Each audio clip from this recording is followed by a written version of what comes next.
बच्चों, गणित का यह हमारा पहला क्लास है। बच्चों, पिछले क्लास में आप लोगों ने पढ़ा होगा सामाजिक विज्ञान में, इतिहास पढ़ा होगा, भारत का इतिहास पढ़ा होगा। आज हम पढ़ेंगे गणित का इतिहास। गणित का इतिहास इकाई 1। गणित का आरंभ कहाँ और किस रूप में हुआ, यह ठीक ठीक बता पाना कठिन है। जिन्हें हम सबसे पुराना लिखित दस्तावेज मानते हैं, इनसे भी बहुत पहले के कुछ ऐसे चित्र या संकेत मिलते हैं जो मूल गणित के ज्ञान की ओर संकेत करते हैं। उदाहरण के लिए जीवाश्म विज्ञानियों ने दक्षिण अफ्रीका की गुफाओं में आकरे चट्टानों की खोज की, जिसमें खुरचकर बनाए हुए ज्यामितीय पैटर्न दिखाई पड़ते हैं। कांगो में नील नदी के पास मिली ईशांगो अस्थि के बारे में धारणा है कि यह अभाज्य संख्याओं की श्रृंखला का सबसे पुराना ज्ञात प्रदर्शन है। यह मान्यता है कि यह 20,000 वर्ष पुराना हो सकता है। बच्चों, यहाँ बताया गया है कि गणित की शुरुआत कब हुई, किस दिन से हुई, किस निश्चित दिन से हुई, ये बता पाना बहुत मुश्किल है। लेकिन कुछ संकेत, चित्र वगैरह मिलते हैं जिससे यह पता चलता है कि प्राचीन काल में भी लोगों को गणित का ज्ञान था। आगे देखते हैं। लगभग 5000 ईसा पूर्व पहले इजिप्ट के लोगों ने ज्यामितिक स्थानिक आकृतियों का प्रदर्शन किया था। प्राचीन भारत का सबसे प्राचीन ज्ञात गणित 3000 से 2600 ईसा पूर्व का माना जाता है। उत्तर भारत की सिंधु घाटी सभ्यता ने समान वजन और मापन की प्रणाली का विकास किया। एक आश्चर्यजनक रूप से उन्नत ईंट तकनीक, जिसमें अनुपात का प्रयोग किया गया, का प्रमाण यहाँ मिलता है। यहाँ समकोण पर बनाई गई गलियाँ कई ज्यामितीय आकारों जैसे घनाभ, शंकु, बेलन, वृत्त, त्रिभुज का मिलना यह संकेत देता है कि उस समय के लोगों का गणित बहुत विकसित था। बच्चों देखिए, सिंधु घाटी सभ्यता में समान वजन और मापन की प्रणाली का विकास किया गया था। इसके पश्चात यहाँ बताया गया है कि अनुपात का प्रयोग किया गया था, इसका प्रमाण भी मिलता है। इसके पश्चात यह बताया गया है कि समकोण पर बनाई गई गलियाँ कई ज्यामितीय आकारों जैसे घनाभ, शंकु, बेलन, वृत्त, त्रिभुज का मिलना यह संकेत देता है कि उस समय के लोगों का गणित बहुत विकसित था। शायद उस समय के लोगों को रेखा गणित का ज्ञान भी था। चीनी गणित का सबसे पुराना उदाहरण शांग राजवंश से मिलता है, जिसमें कछुए के कवच पर खरोच कर बनाए गए अंक शामिल हैं। बच्चों देखिए, यहाँ बताया गया है कि कछुए के कवच पर खरोच कर अंक बनाए गए थे। शायद उस समय लिखने के लिए कागज़ कलम या स्लेट नहीं होते थे। लिखित गणित का प्रमाण सुमेरियन सभ्यता में भी मिलता है। प्राचीन सभ्यताओं में इजिप्ट, ग्रीक, बेबीलोन और अरब के लोगों ने भी गणित के क्षेत्र में अपना महत्वपूर्ण योगदान दिया। ईसा के बाद के काल में भी दुनिया के अलग अलग हिस्सों में गणित का निरंतर विकास होता रहा। क्रमशः यह ज्ञान एक दूसरे तक पहुंचकर और भी समृद्ध हो गया। गणित का ज्ञान एक दूसरे तक कैसा पहुंचा? एक देश से यह दूसरे देश तक पहुंचा, उसके बाद धीरे धीरे पूरे विश्व में फैलता गया और फैलते फैलते यह और भी अधिक समृद्ध होता गया। बच्चों, आगे हम देखते हैं अंक गणित के बारे में। अंक गणित की मुख्य शाखा है। दैनिक व्यवहार में इसका सर्वाधिक उपयोग होता है। अंक गणित का आधार अंक प्रणाली है, जिसमें शून्य का महत्वपूर्ण स्थान है। बच्चों, अंक गणित वह गणित है जिसमें अंकों का उपयोग होता है। जैसे हम दैनिक जीवन में हिसाब करते हैं, लेन देन करते हैं या पैसों का हिसाब करते हैं, उसके लिए हमें अंकों की ज़रूरत पड़ती है। यह अंक गणित है। आगे देखते हैं शून्य का आविष्कार। शून्य की संकल्पना वेदों में निहित है। बच्चों, शून्य की संकल्पना प्राचीन काल में वेदों में निहित है। ओम खम ब्रह्म, यजुर्वेद अध्याय 40 मंत्र 17, इस ऋचा में खम शब्द का प्रयोग हुआ है। खम शब्द का तात्पर्य आकाश और शून्य भी होता है। ज्योतिषादि ग्रंथों में खम को शून्य के अर्थ में प्रयुक्त किया गया है। बच्चों याद रखेंगे, खम शब्द का तात्पर्य आकाश और शून्य भी हो सकता है। बच्चों, आप सभी को पता है कि शून्य में किसी भी संख्या को जोड़ने पर योगफल उस संख्या के तुल्य ही होता है। शून्य में किसी भी संख्या का गुणा करने पर गुणनफल शून्य आता है। किसी भी संख्या में शून्य घटाने पर अंतर वह संख्या ही प्राप्त होता है। बच्चों, आगे हम देखते हैं अंक पद्धति। बच्चों आगे देखते हैं हम अंक पद्धति। विश्व के विभिन्न देशों में प्राचीन काल से संख्या लेखन की अलग अलग पद्धतियां प्रचलित रही हैं। देवनागरी, रोमन तथा हिंदू अरेबिक संख्या प्रणाली के अध्ययन हमने पूर्व कक्षाओं में किया है। अब हम इसकी ऐतिहासिक पृष्ठभूमि की जानकारी प्राप्त करेंगे। प्रोफेसर गिन्सबर्ग कहते हैं कि लगभग 770 ईस्वी में उज्जैन के एक हिंदू विद्वान कंक को बगदाद के प्रसिद्ध दरबार में अब्बासाइद खलीफा अल मंसूर ने आमंत्रित किया। इस प्रकार हिंदू अंकन पद्धति अरब पहुंची। कंक ने हिंदू ज्योतिष विज्ञान तथा गणित अरब के विद्वानों को पढ़ाया।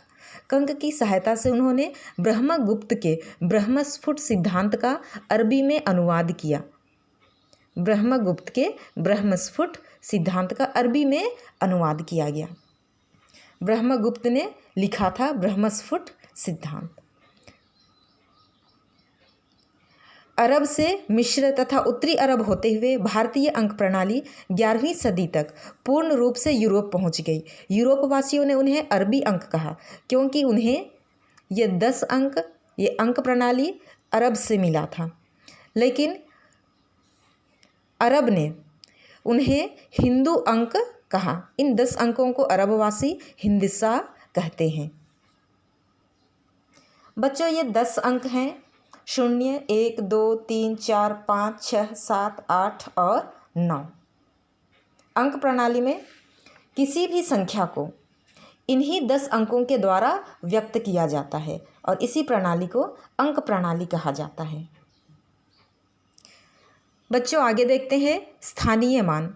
किसी भी संख्या को 0 सहित 10 अंकों में व्यक्त करना और प्रत्येक अंक को एक निरपेक्ष मान और एक स्थानीय मान देने के कारण अंक पद्धति वैज्ञानिक अंक पद्धति है। स्थानीय मान आधुनिक संख्या प्रणाली की विशेषता है। याद रखेंगे, स्थानीय मान आधुनिक संख्या प्रणाली की विशेषता है। यहाँ बताया गया है कि किसी भी संख्या को 0 सहित 10 अंकों में व्यक्त करना और प्रत्येक अंक को एक निरपेक्ष मान और एक स्थानीय मान देना, इसे हम इस तरह से समझते हैं। यहाँ हम कोई संख्या लिखते हैं, जैसे एक संख्या लिखते हैं 5470। यहाँ पर संख्या 5470 है, जिन्हें 0, 7, 4, 5 इन अंकों के द्वारा व्यक्त किया गया है। ये अंक इन्हीं 10 अंकों में से हैं। 0, 7, 4, 5 इन्हीं 10 अंकों में से हैं और इन अंकों के द्वारा इस संख्या 5470 को व्यक्त किया गया है। इसमें प्रत्येक अंक का एक स्थानीय मान और एक निरपेक्ष मान है। जैसे यह 0 इकाई के स्थान पर है, यह 0 इकाई के स्थान पर है, 7 दहाई के स्थान पर है, 4 सैकड़ा के स्थान पर है और 5 हजार के स्थान पर है। 0 का निरपेक्ष मान 0 है और स्थानीय मान इसका 0 है, किंतु दहाई के स्थान पर 7 है। 7 का निरपेक्ष मान 7 है, किंतु इसका स्थानीय मान 10 है। मतलब यहाँ पर 10 10 7 बार है, अर्थात 7 का स्थानीय मान 70 हुआ।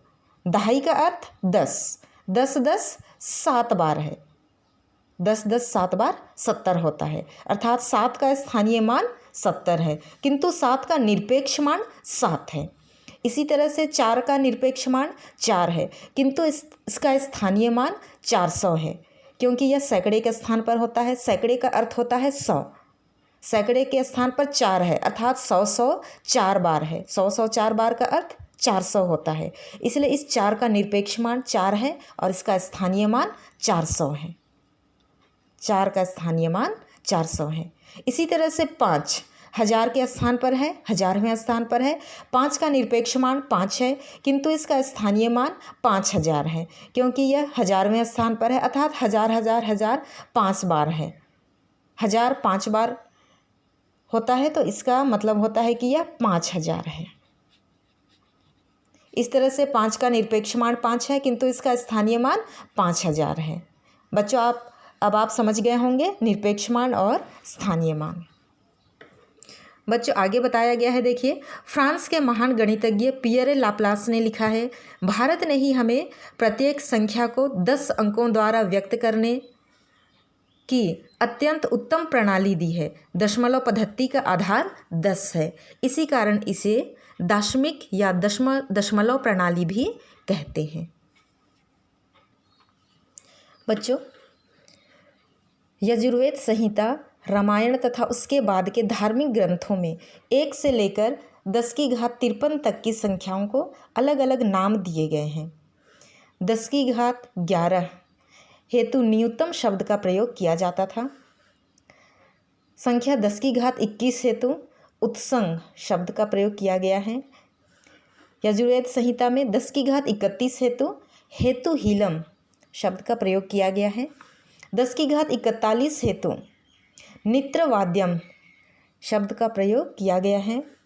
संख्या 10 की घात 53 हेतु तल्लक्षणा शब्द का प्रयोग किया गया है। बच्चों, आगे देखते हैं कूटांक परिचय। किसी संख्या को जब अक्षर के रूप में व्यक्त किया जाता है उसे कूटांक कहते हैं। याद रखेंगे, किसी संख्या को जब अक्षर के रूप में व्यक्त किया जाता है उसे कूटांक कहते हैं। प्राचीन काल में कूटांक पद्धतियाँ प्रचलित थीं, जिनका प्रयोग ज्योतिषादि ग्रंथों में किया गया है। कुछ कूटांक पद्धतियाँ निम्नलिखित है: वर्णांक प्रणाली, शब्दांक प्रणाली, व्यंजनांक प्रणाली। आगे देखते हैं बीजगणित। बीजगणित तथा अंक गणित में संरचना और सिद्धांत के विचार से अनेक समानताएं हैं। इन दोनों में मुख्य अंतर यह है कि अंक गणित में व्यक्त या ज्ञात राशि की बात की जाती है, जबकि बीजगणित में अव्यक्त या अज्ञात राशि की बात की जाती है। अव्यक्त राशि से तात्पर्य उस राशि से है जिसका मान प्रारंभ में ज्ञात ना हो। इसे बीज राशि भी कहते हैं, इसलिए अव्यक्त गणित को बीज गणित कहते हैं। याद रखेंगे, अव्यक्त गणित को बीज गणित कहते हैं। बच्चों, पहले हमने अंक गणित के बारे में पढ़ा भी। अंक गणित का उपयोग दैनिक व्यवहार में होता है, जैसे पैसों के हिसाब या लेन देन में अंक गणित का उपयोग होता है। इसमें सीधे सीधे अंकों का ही उपयोग होता है, किंतु बीज गणित में एक राशि अज्ञात होती है जिसको अव्यक्त राशि कहते हैं और बाद में उसका मान ज्ञात किया जाता है, इसलिए अव्यक्त गणित को ही बीज गणित कहते हैं। आगे देखते हैं रेखा गणित। भारतीय गणित के इतिहास पर दृष्टि डालने पर यह ज्ञात होता है कि अपने देश में वैदिक काल में ही रेखा गणित की नींव पड़ गई थी। हमने अभी थोड़ी देर पहले पढ़ा भी कि सिंधु घाटी सभ्यता में भी विभिन्न ज्यामितीय आकृतियाँ बनाई गई थी, उसके प्रमाण मिलते हैं। वैदिक काल में गणित की जानकारी कल्प नामक वेदांग में शल्व सूत्रों के रूप में मिलती है। वेदी के मापन में प्रयुक्त रस्सी को शुल्व कहा जाता है। सूत्र का अर्थ है जानकारी को संक्षिप्ततम रूप में प्रस्तुत करना। शुल्व सूत्र उनके रचयिताओं बोधायन, आपस्तंभ, कात्यायन, मानव मैत्रायण आदि के नाम से जाने जाते हैं। जैसे कि हमने सुना है पाइथागोरस का प्रमेय। इस प्रमेय को पाइथागोरस ने बनाया था, अतः इस प्रमेय का नाम उन्हीं के नाम पर पाइथागोरस प्रमेय पड़ गया। इसी तरह से बोधायन ने भी एक प्रमेय दिया। चूंकि उस प्रमेय को बोधायन ने दिया था, अतः उस प्रमेय का नाम बोधायन प्रमेय पड़ गया। इस तरह से शुल्व सूत्र उनके रचयिताओं के नाम से जाने जाते थे, अब तक भी जाने जाते हैं। आगे देखते हैं हम बोधायन प्रमेय। एक आयत के विकर्ण पर बने वर्ग का क्षेत्रफल आयत की दोनों भुजाओं पर बने वर्गों के क्षेत्रफलों के योग के बराबर होता है। हम जानते हैं कि आयत का विकर्ण आयत को 2 समकोण त्रिभुजों में विभाजित करता है तथा समकोण त्रिभुज में कर्ण का वर्ग शेष 2 भुजाओं के वर्गों के योग के बराबर होता है। इसे हम चित्र के माध्यम से समझते हैं। बच्चों, यहाँ आप देख रहे हैं एक आयत है, इसकी ये दोनों भुजाएं अधिक लंबी हैं लेकिन एक दूसरे के बराबर हैं। ये दोनों भुजाएं थोड़ी छोटी हैं किंतु एक दूसरे के बराबर हैं। आमने सामने की भुजाएं बराबर लंबाई की हैं। यह आयत है। इस तरफ की भुजा देखिए 4 सेंटीमीटर लंबी है, ये 0 1 2 3 4, और इस तरफ की भुजा 1 2 3 सेंटीमीटर लंबी है। यह आयत है। इसका विकर्ण ऐसा होता है।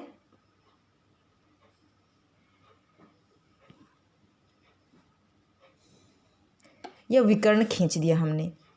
विकर्ण खींचने पर यह 2 त्रिभुजों में बंट गया। ये दोनों त्रिभुज समकोण त्रिभुज हैं। इस त्रिभुज में यह कोण समकोण है, इस त्रिभुज में यह कोण समकोण है। आयत का विकर्ण खींचने पर यह विकर्ण आयत को दो समकोण त्रिभुजों में बांट देता है। अब हम आगे देखते हैं। हम इस तरफ वाले त्रिभुज को मिटा देते हैं। बच्चों, यह आयत का विकर्ण है। इस विकर्ण पर एक वर्ग खींचते हैं। देखिए, इस विकर्ण की लंबाई 5 सेंटीमीटर, यहाँ 0, 1, 2, 3, 4, 5, इस विकर्ण की लंबाई 5 सेंटीमीटर है। इस विकर्ण पर वर्ग खींचते हैं तो वर्ग की चारों भुजाओं की लंबाई 5 सेंटीमीटर ही होगी। बच्चों, इस विकर्ण पर हमने एक वर्ग खींचा। अब इस वर्ग में प्रत्येक सेंटीमीटर पर एक बिंदु का निशान लगाते हैं।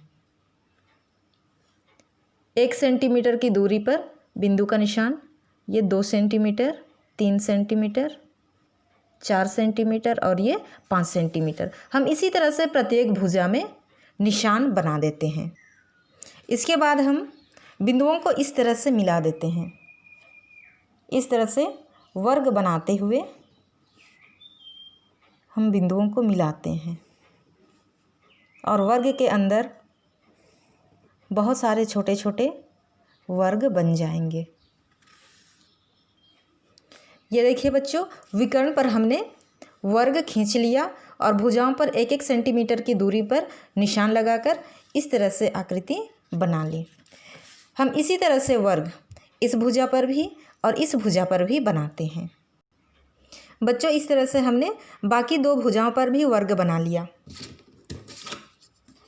इस भुजा की लंबाई 3 सेंटीमीटर है, इसलिए हमने 3 सेंटीमीटर लंबाई चौड़ाई वाला वर्ग बना लिया। इस भुजा की लंबाई 4 सेंटीमीटर है, देख लीजिए, इसलिए हमने इस भुजा पर 4 सेंटीमीटर लंबाई चौड़ाई का वर्ग बना लिया और प्रत्येक वर्ग के अंदर 1-1 सेंटीमीटर की दूरी पर निशान बनाकर इस तरह से हमने लाइन खींच लिया। अब देखिए, इस वर्ग का क्षेत्रफल, चूंकि इस वर्ग की एक भुजा की लंबाई 5 सेंटीमीटर है, प्रत्येक भुजा की लंबाई 5 सेंटीमीटर है, अतः इस वर्ग का क्षेत्रफल 5 × 5, 5 × 5 = 25 वर्ग सेंटीमीटर होता है। वर्ग का क्षेत्रफल हम इस वर्ग के अंदर बने छोटे छोटे वर्गों को गिनकर भी ज्ञात कर सकते हैं। 1, 2, 3, 4, 5, 6, 7, 8, 9, 10, ये 15, 20, 25। इस वर्ग के अंदर 25 छोटे वर्ग बने हैं, 1 सेंटीमीटर लंबाई चौड़ाई वाले 25 वर्ग बने हैं, अतः इस वर्ग का क्षेत्रफल 25 वर्ग सेंटीमीटर है। इसी तरह से इस वर्ग के अंदर 1-1 सेंटीमीटर लंबाई चौड़ाई का 9 वर्ग बना है, अतः इस वर्ग का क्षेत्रफल 9 वर्ग सेंटीमीटर हुआ। इस वर्ग के अंदर 1 सेंटीमीटर लंबाई चौड़ाई वाला 16 वर्ग बना हुआ है, अतः इस वर्ग का क्षेत्रफल 16 वर्ग सेंटीमीटर हुआ। बोधायन प्रमेय में कहा गया है कि विकर्ण पर बने वर्ग का क्षेत्रफल आयत के अन्य 2 भुजाओं पर बने वर्गों के क्षेत्रफलों के योग के बराबर होता है। इस विकर्ण पर बने वर्ग का क्षेत्रफल 25 वर्ग सेंटीमीटर है और अन्य 2 भुजाओं पर बने वर्ग में से एक वर्ग का क्षेत्रफल 9 वर्ग सेंटीमीटर, दूसरे का 16 वर्ग सेंटीमीटर, और इन दोनों वर्गों के क्षेत्रफलों का योग 9 + 16 25 वर्ग सेंटीमीटर होता है। इन दोनों वर्गों के क्षेत्रफलों का योग 25 वर्ग सेंटीमीटर और केवल विकर्ण पर बने वर्ग का क्षेत्रफल 25 वर्ग सेंटीमीटर। यही बोधायन प्रमेय है। बोधायन प्रमेय में कहा गया है कि आयत के विकर्ण पर बने वर्ग का क्षेत्रफल अन्य 2 भुजाओं पर बने वर्गों के क्षेत्रफलों के योग के बराबर होता है। यह बोधायन प्रमेय है।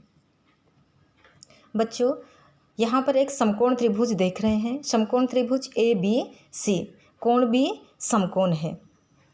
भुजा AC कर्ण, भुजा AB लंब और भुजा BC आधार। यह जो सबसे लंबी भुजा है जो तिरछी दिखाई दे रही है, यह कर्ण कहलाती है। सामने वाली भुजा लंब और ये आधार। यदि त्रिभुज को घुमा दिया जाए तो लंब और आधार आपस में स्थान बदल सकते हैं। यह भुजा लंब हो सकती है, तब यह भुजा आधार हो सकती है। पाइथागोरस प्रमेय के अनुसार कर्ण का वर्ग बराबर लंब का वर्ग धन आधार का वर्ग, अर्थात इस भुजा की लंबाई का वर्ग इस भुजा की लंबाई के वर्ग और इस भुजा की लंबाई के वर्गों के योगफल के बराबर होता है। इस प्रमेय को पाइथागोरस ने दिया था, अतः उन्हीं के नाम पर इस प्रमेय का नाम पाइथागोरस प्रमेय पड़ा। बच्चों, आगे देखते हैं। पाई का भारतीय इतिहास। आर्यभट्ट पहले गणितज्ञ थे जिन्होंने परिधि और व्यास के अनुपात अर्थात पाई का लगभग परिमित मान निकाला था। बच्चों, पिछली कक्षा में आपने ज्ञात कर चुका है कि किसी भी त्रिज्या वाले वृत्त की परिधि और व्यास का अनुपात हमेशा पाई के बराबर अर्थात 3.1416 के बराबर होता है। किसी भी त्रिज्या वाले वृत्त की परिधि और व्यास का अनुपात ज्ञात किया जाए तो वह हमेशा 3.1416 के बराबर होता है। पाई का मान पाई बराबर 3.1416 दशमलव के 4 स्थानों तक आज भी सही है। आगे हम देखते हैं स्वामी भारती कृष्ण तीर्थ। इन्होंने पाई बटा 10 का मान सुविदित, अनुष्टुप, छंद में तथा वर्णमाला की कूट भाषा में दिया है। स्वामी जी के अनुसार इस छंद के 3 उपर्युक्त अर्थ निकाले जा सकते हैं। इस छंद के 3 अर्थ निकाले जा सकते हैं। पाई बटा 10 का मान दशमलव के 32 स्थान तक है। पाई बटा 10 का मान 0.31415 ये कुल 32 स्थान तक है, लेकिन आज 0.314 केवल यहीं तक लिया जाता है।